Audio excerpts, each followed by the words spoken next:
Olá pessoal, voltei para mais um vídeo aqui no canal Psicoanálise. Eu vou comentar um vídeo aqui agora que achei muito interessante, um vídeo do Christian Dunker, que é um psicanalista de renome, bem reconhecido aqui, né? E inclusive foi professor meu em algumas palestras, algum curso, alguma coisa assim. E na época, quando eu escrevi meu livro, ele fez uma avaliação que eu até agradeci, sempre eu agradeço pela sua gentileza, né? Pela sua bondade de comentar um livro, né? Eu lancei um livro sobre psicanálise com o título Psicanálise Relacional e a Teoria da Gangorra, a Fórmula da Mente, que é esse livro aqui, né, que eu já apresentei para vocês, né? E desse livro eu usei para extrair e para divulgar a Fórmula da Mente, que é o que eu uso agora no meu canal, né? Que é um passo além da psicanálise blá blá blá. Então, o diferencial na psicanálise que eu vejo, a psicanálise é praticamente a mesma com todos os teóricos, né? Por que a mesma? Porque todos os teóricos é o quê? Só blá blá blá, só falação, vamos dizer assim. A diferença está em quem? Em Lacan e em mim, modéstia à parte. Por quê? Porque Lacan tentou criar desenho, criar matemas, criar fórmulas para mostrar a estrutura da mente. E isso me inspirou. Que na época lá eu estava com o pé na psicanálise lacaniana, né? Tentando trilhar o caminho do Lacan, né? Só que eu percebi que era muito espinhoso e que não levava grandes pulos, né? Porque o Lacan, ele mesmo admitia que ele era um cara que escrevia cifrado, que não fazia questão de ser entendido, ele era muito rebuscado, né? E eu acabei caindo na ficha, né? Através de Freud, né? Quando eu li e reli, como diz, a gente não lê, a gente estuda psicanálise, né? Quando eu me debati, relendo, estudando muito o livro de Freud, né? Narcisismo, uma introdução. Essa é a obra máxima da psicanálise e de Freud. Então, eu digo para vocês com conhecimento de causa, quando você entende bem o germe inicial do narcisismo que Freud começou a explorar na época lá, né? Você percebe praticamente que tudo, vamos dizer assim, como se fosse o mar. Todos os riozinhos pequenos vai lá desembocar no mar. A psicanálise seria isso. Comparando a psicanálise com o mar, né? O narcisismo seria o mar, e qualquer outro conceito que você pegar seriam rios que vão fluir e desembocar ali no mar do narcisismo. Então, quando eu cheguei nessa ideia, me caiu uma ficha, me deu um estalo. Aí eu falei, nossa, agora eu captei toda a estrutura, muitos conceitos da psicanálise, tá ok? Isso é uma das críticas que eu faço, porque hoje ainda muitos não veem isso, e alguns que veem, viram a cara porque sente o baque e não aguenta, não suporta. E não é fácil, porque me doeu muito, né? Me tirou ali do lacanismo, assim, sem fazer força. Eu me senti vergonha em ser lacaniano, né? Eu vou já falar aqui, porque senão depois eu esqueço e não volto. Por quê? Duas características que eu até falo aqui no vídeo que eu apontei para falar para vocês. Muitos criticam Freud, como nesse documentário que está aí no vídeo dele, né? Que é um documentário do Brasil Paralelo, que quer acabar com Freud, faz um monte de crítica requentada, que já foi repassada por milhões, né, de críticos, e são, vamos dizer, críticas que é real, mas que não tem um grande peso, assim. Só arranha de leve Freud, mas não vamos dizer assim, não abate, vamos dizer, nesse sentido. Não tem um peso que eles querem pôr. Mas tem duas críticas que eu anotei aqui, né? Duas críticas que ninguém faz a Freud, que eu faço, e essas são pesadas. São pesadas, né? E muitos não querem olhar e muitos vão criticar. Alguém que é da psicanálise ou até da psicologia que vê meu vídeo, uns podem gostar e outros podem odiar. E eu vou fazer essa crítica porque eu gosto de trabalhar com a verdade, né? Dou a quem doer, incomode a quem incomodar. Outro detalhe que eu anotei aqui, que a psicanálise será obsoleta. Freud admitiu essa possibilidade. Freud realmente falou isso, que na época a psicanálise era o melhor que se conseguia para entender a mente, entender o espírito humano, mas ele pensava que no futuro, quem sabe, com o avanço das ciências, poderiam conseguir coisas melhores, né? Uma abordagem melhor, uma coisa melhor. E a psicanálise é ruim, ter seu tempo de vida ali final, né? Hoje eu vejo assim, essa visão de Freud também é uma visão assim, até madura. Por quê? Porque na ideia dele ele estava trabalhando no início, ali nos primórdios, e tudo na vida vai progredindo, vai se remodelando, vai se ampliando, reformando, melhorando, né? Então Freud eu vejo como um cientista da mente, que ele tinha essa coisa clara para ele. E outra, ele tinha algo lá, um segredo guardado nele, que ele já tinha por que ele falar isso, né? E o segredo de Freud foi o quê? Ele bateu com uma pedra muito dura para encarar, que foi o narcisismo, né? Tanto é que a obra dele, na época, quando foi escrita sobre narcisismo, ele estava em briguinha com Jung, que era o grande queridão do Freud, né? Era o discípulo, era como um filho para ele. Né? E ele escreveu o texto sobre o narcisismo, né? Dentro dessa treta pesada que ele estava tendo com o Jung. Então eu vejo na minha análise foi o quê? Eles tiveram uma conversa, vamos dizer assim, talvez a bocas pequenas entre os dois, que pode ter saído do tom, né? Ficou uma coisa pesada. Aí um escreveu, Freud escreveu, depois Jung também escreveu ali, rebatendo Freud, mantendo a discussãozinha, mas o quê? Em luva de pelica. Eles, assim, vamos dizer assim, encobertamente, Freud estava apontando para o Jung o tema, o quê? Nós estamos brigando aqui, não é tanto por divergência teóricas, não é nem tanto pelos conceitos, mas porque nós estamos numa briga narcísica. O nosso poder aqui é que eu sou seu pai e você seria meu filho, eternamente. E Jung não quer aceitar isso. O Jung não engolia isso, porque ele chegou uma hora, não só ele como muitos. Isso é normal na psicanálise. Essa briguinha dentro da psicanálise sempre acontece, mas ninguém fala. Ninguém, boca de siri. Não é para ninguém saber. Né? Resumindo, até a psicanálise, que era para ser um reduto de saber, né? Acadêmico e tudo, está contaminado pelo narcisismo inconsciente, principalmente. Isso é uma coisa que ninguém sabe, que ninguém quer revelar. Né? Alguns sabem, vou dizer assim, que ninguém sabe não, mas um outro sabe. Mas fica quieto e vai iludindo para ninguém perceber isso. Então o grande problema de Freud lá atrás com Jung foi de cunho narcísico, inconsciente. Então o texto de Freud, quando falou sobre o narcisismo, ele quis jogar uma mensagem para o Jung por tabela, querendo dizer o quê? Olha, eu sei o que está acontecendo com você. Por que nós estamos se pegando aí? E o Jung do outro lado respondia também, é isso mesmo. Você está na mesma briga que eu. Nós estamos numa disputa, nos degladiando por questão narcísica inconsciente. Isso aí, se você começar a pensar por esse ângulo, vocês vão ver que acontece no Jung, acontece isso na vida, acontece em várias situações, né? Que o motivo forte em si não existe. Daria para recompor e acertar situações, mas não. Né? Quando bate nessa pedra do narcisismo, a coisa é pesada. Foi aí que eu larguei da psicanálise lacaniana. Por quê? A psicanálise lacaniana virou um reduto de escola, na minha visão, e vocês podem criticar, vocês podem questionar, mas o quê? Onde partiu todos os que querem ser o suprassumo do conhecimento psicanalítico.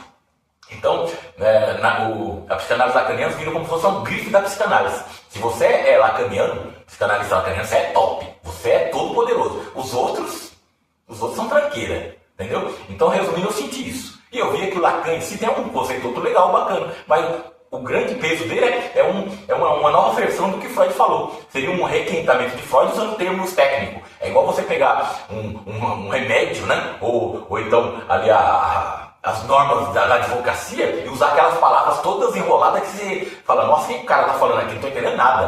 Pô, você não tá entendendo nada, o negócio é complicado pra caramba, eu sou burro. Sabe? Então Lacan faz isso com quem o lê. Né? E é de propósito. Lacan era bem narcisista. Essa é a grande diferença de Lacan para Freud.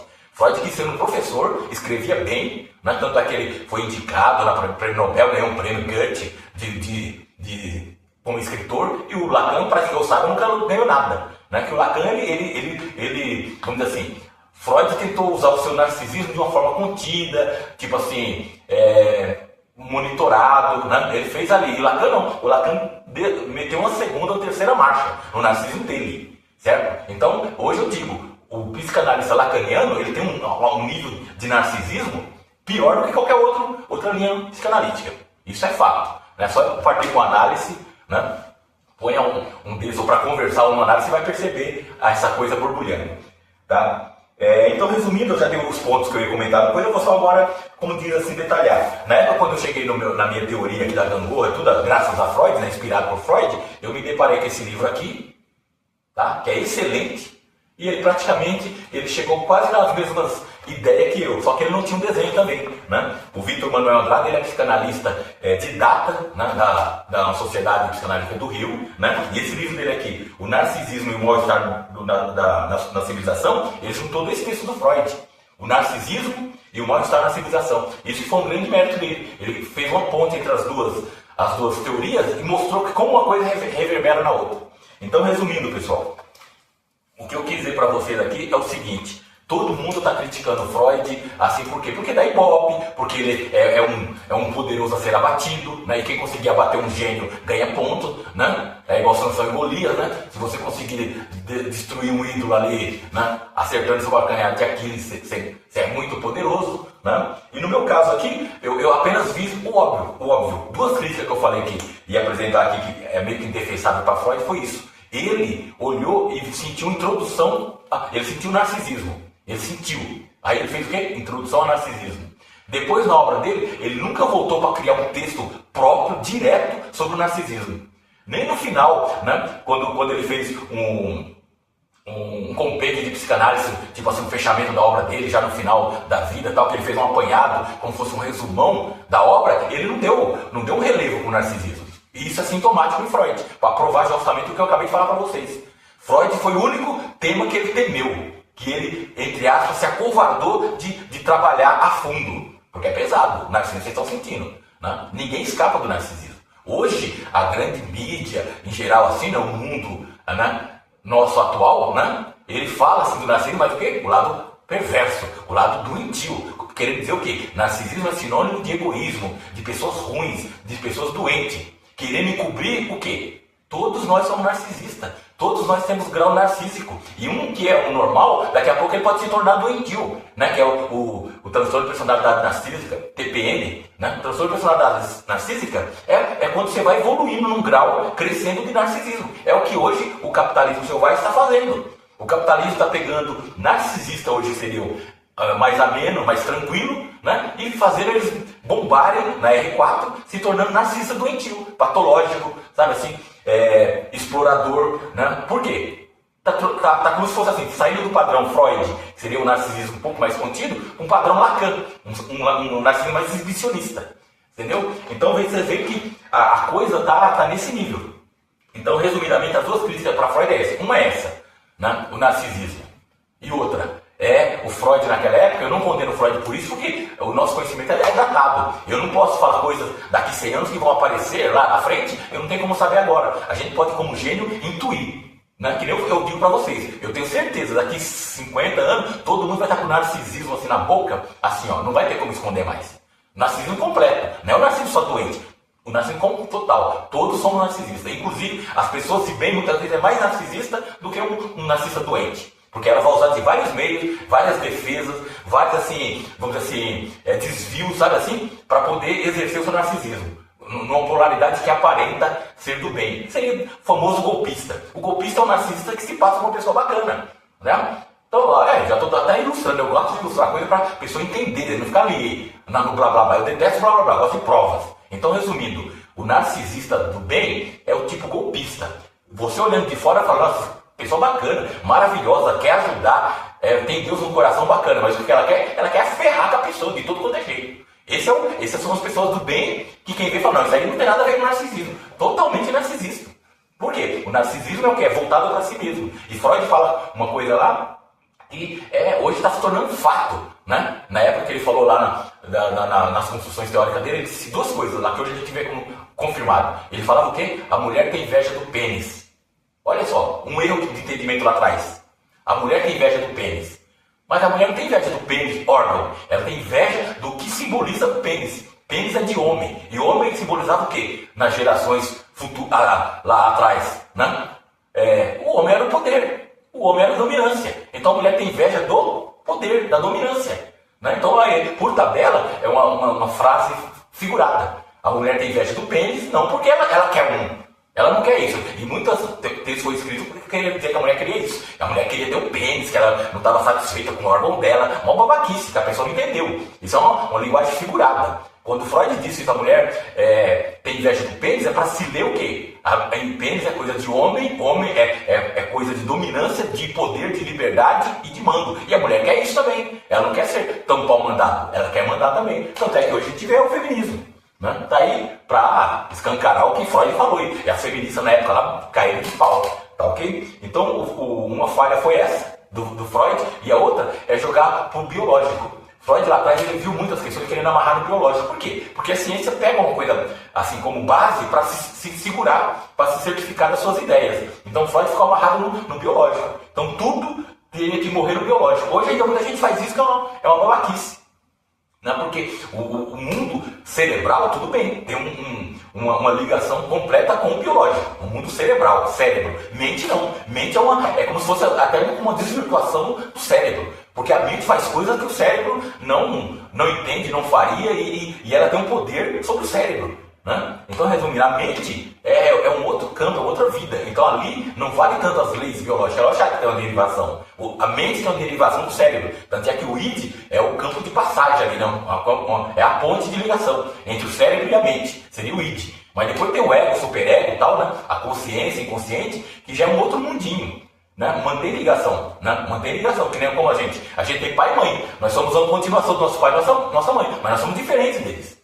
Nós temos coisas deles e tem muitas coisas que não é deles, e muitas coisas até conflitantes com eles. Então a gente é mais ou menos isso, é como cérebro e mente. Estou desenhando para vocês captarem bem a mensagem que eu estou querendo passar. Hoje o pessoal confunde, por exemplo, eu sou eu, meu pai e minha mãe. É meu pai e minha mãe, eu sou eu. Né? Ninguém pode me condenar por coisas do meu pai e minha mãe, porque eu não sou totalmente eles. Né? E ninguém pode condenar meu pai e minha mãe por coisas que eu faça hoje. Certo? Porque eles não são 100% a mim. Eu não sou 100% meu pai e minha mãe. Você entende? Então isso que eu quero dizer, a comparação que muita gente não capta. Você falar de cérebro é uma coisa, dá pra você pesquisar, sabe? Microscópio, tudo aí. Né? Mente é outro mundo. Então, Freud errou lá atrás a colocar um peso grande na biologia, no biológico, no corpo, certo? Ele errou nisso. Mas ele não tem a culpa, porque era o que tinha na época. Era o que parecia que tudo podia chegar ali pelo corpo, pelo organismo. Mais tarde, com o tempo, ele foi percebendo que não. Ele percebeu que o mundo era a metapsicologia que se fala, é uma coisa assim que é fora do corpo, vamos dizer quase. É quase como se fosse espírito, vai. É igual corpo e alma. Corpo é corpo, alma é uma coisa assim, né? Como diz, a psicanálise não aceita a alma também não, porque eu não sou religioso, né? Então, resumindo, a alma seria igualmente, é um outro nível que teria praticamente toda a série. Então, duas críticas fortes sobre Freud que ninguém faz. Primeiro que ele viu um pouco de narcisismo e depois não deu prosseguimento. Entre aspas, eu digo assim, ele se acovardou, não vou criticar Freud, porque ele teve os motivos dele, talvez eu também teria me acovardado na época dele, certo? Porque era uma coisa muito pesada, ele caiu pro biológico. Hoje, fazer isso é um puta de um erro. É uma ignorância enorme. Querer se prender tudo no biológico. É a mesma coisa a pessoa de agora falar, olha, vou estudar física, só quer entender de física. Né? A física ali, vamos dizer... Então, vamos falar agora, me fugiu a palavra. A gente pensando, complica para puxar as palavras na hora. A física normal ali, newtoniana, vamos dizer assim, e esquecer a física quântica. Já não tem como, entendeu? Então vocês vejam bem, a física ali, né, newtoniana, que era ali mais engessada e mais lógica, hoje não pode ignorar a física quântica, porque uma faz parte da outra. A física quântica também, ela não dá conta e fala assim, vou desprezar a física ali, né, newtoniana, vamos dizer assim, científica, vai, nesse sentido, porque a quântica está se tornando ciência hoje, ela está provando. Quando ela apareceu, muita gente não acreditava, achava que era uma coisa louca, ninguém acreditava. O que aconteceu com a física quântica é o que estava acontecendo com o Bitcoin. Ó, estou colocando até Bitcoin na história, hein? Lá no começo, quando apareceu o Bitcoin, todo mundo dava risada. Falava, que negócio é esse? Isso é uma palhaçada, isso é uma besteira. É uma moeda que não existe. Hoje já está se petrificando o poder do Bitcoin, que tem empresas, governo comprando Bitcoin, transacionando. Daqui a pouco nós vamos estar pagando um monte de coisa com Bitcoin. É a mesma coisa. Então vocês veem que tem coisas que aparecem assim que não dá para captar. Só uma pessoa muito geniosa que consegue enxergar isso. Só lá na frente, quando a coisa endurece, que vira assim, um produto ali palpável, né? Que você fala, pô, agora eu tô vendo que a coisa é poderosa. É o meu intuito que eu faço aqui. Eu falo o quê? A mente é algo que você pode catalogar ela um pouco, mas você tem que saber onde é que você vai olhar, onde é que você vai ver. Você tem que ter uma fórmula. Tudo tem que ter fórmula. E isso que eu, modéstia à parte, a fórmula da mente que eu vi. Talvez tenha algum outro complementar? Possa ser. Possa ser. Alguém pode chegar a partir da minha fórmula aqui, chegar numa outra melhor, mais elaborada. Como Freud previu o fim da psicanálise, que eu não vou negar, possa ser nesse sentido, né, de fazer análise dos outros. A minha fórmula permite o quê? Um pulo a mais na psicanálise. A minha fórmula permite o quê? Uma autoanálise. A minha fórmula aqui, eu posso me autoanalisar eu mesmo e posso analisar qualquer um. Só usando a fórmula. Aí daqui está todo o poderio do compêndio de termos de psicanálise, está tudo aqui, ó. Está aqui no desenho, né? Eu consigo destrinchar tudo isso aí. Então, resumidamente, pessoal, eu fico preocupado em não deixar o vídeo muito longo, né? Para não cansar vocês. O recado que eu quiser é esse aí, né? E eu já falei o que eu quis, não, o Brasil Paralelo é meio negativo, porque não tem esse rigor de ser algo meio científico. É uma coisa ali meio que elaborada para causar, atrás de audiência e por aí vai, né? E é meio complicado. complicado, né? As duas críticas pesadas que eu falei do Freud, que ninguém faz, e não faz mesmo, é isso que eu falei. Primeiro, ele não desenvolveu o conceito mais precioso da psicanálise. Ele deixou ali em banho-maria, que é o quê? Narcisismo. Ele fez introdução ao narcisismo, e não acabou. Não. Ele aparece assim, em segundo nível, meio desprezado no resto da obra dele, assim, que você tem que catar, você tem que procurar. Ele não escreveu um livro aqui, ó, direto apontando aqui, ó. Tudo sobre narcisismo, sabe? Coisa assim. Vou apresentar, fazer um parâmetro agora atual. Freud não chegou a fazer isso na vida dele. Ele deixou sempre ali em banho-maria.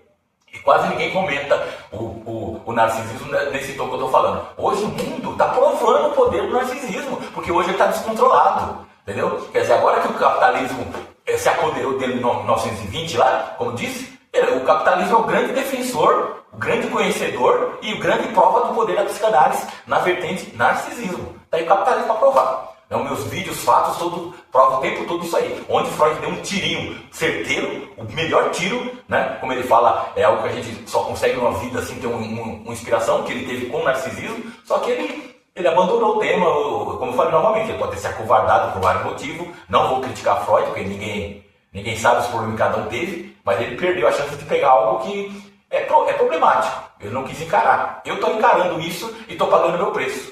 Estou pagando meu preço e fazer o quê? Já faz parte. Já não era esperado outra coisa, né? Então, o que mais eu posso falar para vocês aqui? E o fato de Freud admitir que a psicanálise pode ser obsoleta, eu vejo nesse sentido. Por quê? Porque o blá blá blá, a teoria já chega, você chega no nível ali que não tem mais o que tirar ali. O que você tem que fazer agora é tornar a coisa prática. É ter um manualzinho resumido para a pessoa poder entender tudo e fazer uso daquilo. Então eu penso o quê? A psicanálise pode acabar como o quê? Como escola em si, pode acabar como um tratamento de você procurar um local. Por quê? Porque você pode fazer um curso, né? Inclusive eu até penso, sei lá, uma hora criar um curso assim bem determinado, de você entender isso bem a fundo e você fazer sua própria autoanálise, certo? E aí poder até analisar outras pessoas. Então você não vai precisar mais estar pagando alguém e se dispor a falar coisas para o outro que você vai receber um retorno muitas vezes contaminado pelo terapeuta. Porque o terapeuta é a vida dele, tem o problema dele, e isso interfere em tudo. Aqui é você com você mesmo. Esse é o grande problema de você usar isso aqui. A pessoa tem que se estruturar muito fortemente para aguentar. Porque isso aqui revela coisas que a própria pessoa não quer ver. Ela vai brigar contra as defesas dela. Certo? Então é uma coisa bem complicada, bem pesada. Então é isso. Ficou faltando alguma coisa, a gente pode voltar em outros vídeos e apontar, né? Apontar mais aí. Quem conseguiu entender bem o vídeo, se gostou, dá um like, comenta alguma coisa a favor, pode criticar também, sem problema nenhum, né? A crítica faz parte, até ajuda a gente a refletir, repensar as ideias, apresentar complementos, tá ok? Então é só isso para ajudar o canal aí, dá um like, se inscreva no canal, né? E comentem à vontade aí, livre, né? E eu vou tentar responder as questões de vocês aí.